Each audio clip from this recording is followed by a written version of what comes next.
Labas rytas, mėly ūkininkai, kolegos agronomai. Šiandien turim Liepos 4 ankstyvą rytą. Nebedaug liko, susirinksim rezultatus. Metai buvo iš tikrųjų sunkus.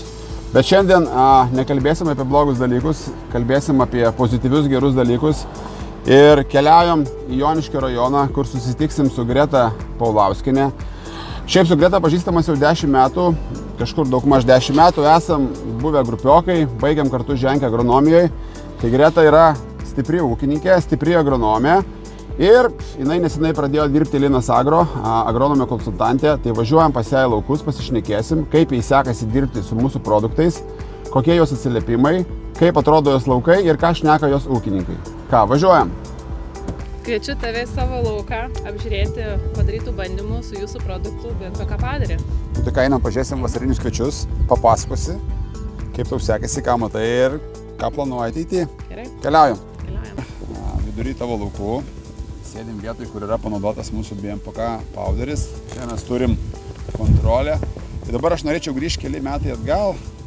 Buvom susitikę su tavim vienam renginyje ir kažkaip tu dar dirbai kito įmonėje. Aš dirbau jau Nando, tas paklausiau apie bakterijas kaip ūkininkės, kaip buvusios grupiokės ir atsimenu, tu sakei, ai Liudvikai, žinok, čia gal švestas vandenėlis, gal aš čia nelabai tikiu.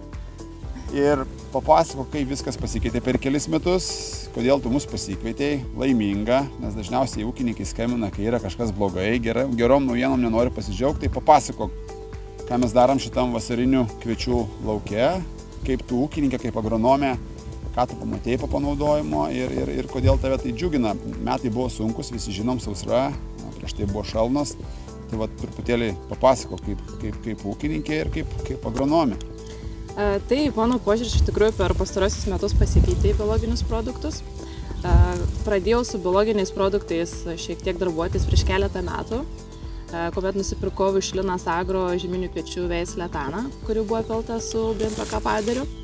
Ir iš tikrųjų matėm tikrai efektą tuose laukuose, kur buvo pasėta šita veislė su BNPK Padariu. Tikrai turėjom derlingumą didesnį, kažkur tais apie 0,7 tonos už hektaro. Tai sakyčiau nemažai. O šiemet pasidariau kitą bandymą, būtent šitam vasarinių kviečių lauke. Buvo taip pat pasirinktas BNPK powderis, kartu jisai buvo maišomas su herbicidu, tai vat nereikėjo purkšti atskirai.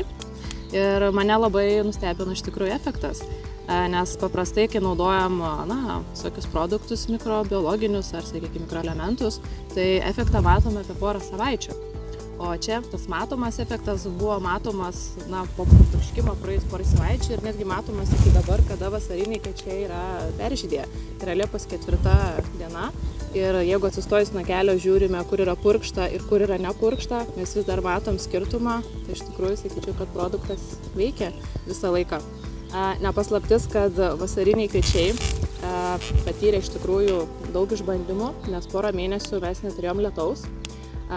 Pasėjom juos laiku, sakykime, po Velykų, sąlygos sėjai buvo geros, jie susikrūmijo, viskas buvo kaip ir gerai, bet po to užėjo ilgalaikė sausra ir kada jie krūmijosi, jie neturėjo drėgmės pakankamai, gal šiek tiek palijo keli milimetrai, bet sakyčiau, tai tikrai įtakos krūmijimusi labai mažai, o kada jie baglėjo, tai praktiškai iš viso nebuvo lietaus ir ką pastebėjom, kad iš 4 ūglių jie pradėjo atmetinėti juos, liko kokie 3, kai kur 2. Tačiau pažvelgus į šitą pusę, kur buvo panaudotas BNPK powderis, čia galim pamatyti, kad yra daugiau produktyvių stiebų, kad yra stambesni lapai, kad jie yra aukštesni, tiesiog masės yra ženkliai daugiau negu kontroliai, kur nebuvo panaudota.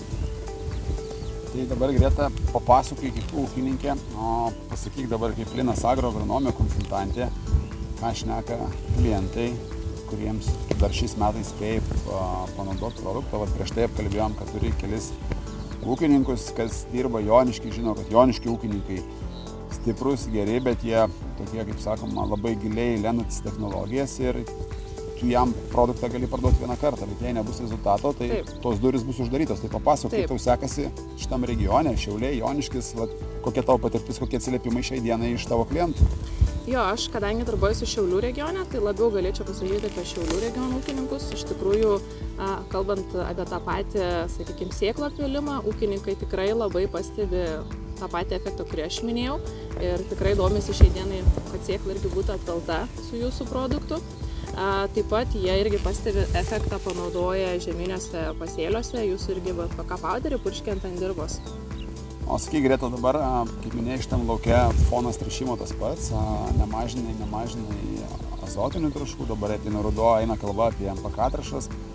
Ar negalvoji, nebandai, mes duodam technologiją susimažinti truputėlį ir azotinių trąšų pavasarį, MPK trąšų rudenį ir pasimti ne tik, kad dabar mes turim tą šaknyno paskatinimą, bet pasimti azoto, fosforą, kalį, būtent iš dirvos, iš atmosferos.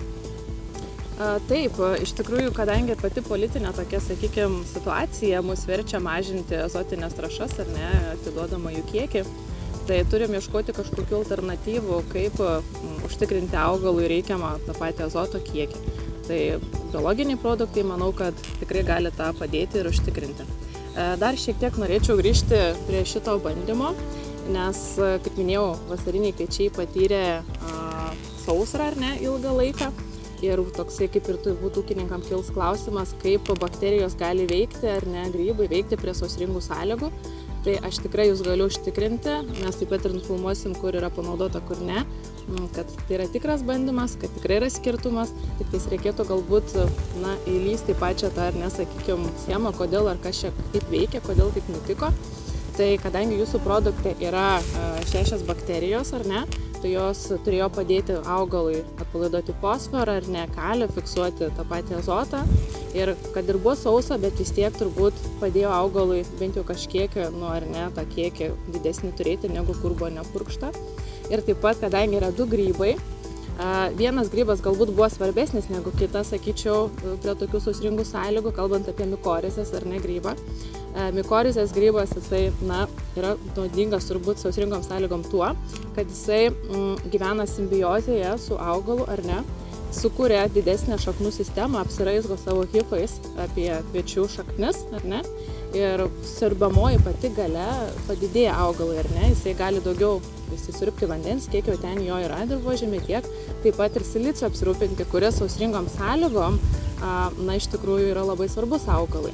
Taip, silicis tai yra stiebas, sveikas augalas, gali daugiau pasimti maistinių medžiagų, daugiau siurbti. Tai vis ir gaunasi simbiozė, visas yra tikslas, kad mes prekiavom, Linas Agro prekiavo produktų, kuriuo mes gaminam, yra daugiakomponentis produktas, kad vienais metais gal labiau, kaip tu paminėjai, ten įsidarbina mikorazinis grybas, kitais metais gal reikia daugiau. Trichodermos galbūt. Trichodermos, fosforo, kalio, tai galim tą pasirinkti ir matom galutinį tą rezultatą. Taip.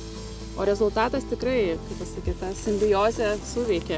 Tai Greta, ką palinkėsi savo, kaip ūkininkiai, kaip Linas Agro konsultantėm, ką palinkėsi ūkininkams, kaip reikia dirbti toliau, kokios tendencijos ir kaip tu, kaip jaunoji ūkininkė ir jaunoji specialistė. Gal ne tokia ir jauna specialistė, aš tikrųjų. Gerai atrodai, tai žinai, neklausiu. Ūkininkam iš tikrųjų palinkėti norėčiau pasitikėti Anando komanda, pasitikėti Anando produktais, nes, kaip ir Liudvikas minėjo, buvau šiek tiek skeptikė, bet kuo daugiau atlieku visokių bandymų, tuo labiau pati įsitikinu šių produktų naudą ir efektyvumą. Norime jums parodyti BNPK powderio efektyvumą, kuris yra dar matomas ir šiai dienai. Tai čia yra kontrolė, kur nėra panaudotas produktas, o čia yra panaudotas BNPK powderis.